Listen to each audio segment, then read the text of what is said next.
कुनै पनि कम्पनीले तयार गर्ने प्रबन्धपत्र र नियमावली बीच के फरक छन् त?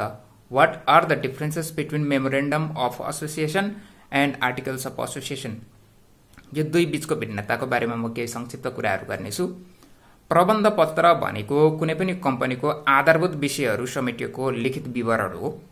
नियमावली भनेको चाहिँ कम्पनीको प्रबन्धपत्रमा उल्लेख गरिएको उद्देश्य हासिल गर्नका लागि तयार गरिने नीति नियम कार्यविधिहरूको संगालो हो।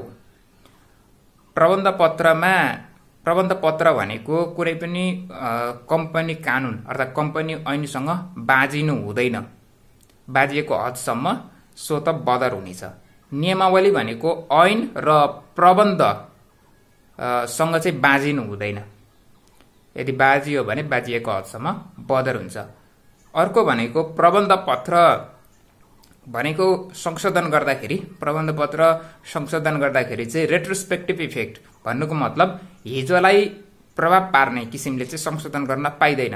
नियमावली भनेको आवश्यकता अनुसार त्यहाँ समायोजन गरिन्छ, विषयहरू थपघट गरिन्छ, जसका कारण रेट्रोस्पेक्टिभ इफेक्ट पनि पर्न सक्छ।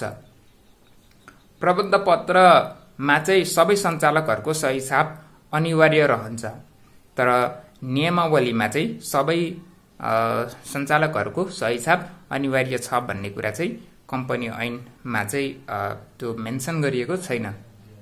अर्को भनेको प्रबन्धपत्रमा चाहिँ कम्पनीको नाम, रजिस्टर कार्यालय रहने ठेगाना, अनि उद्देश्य, कार्यहरू, संस्थापकहरूले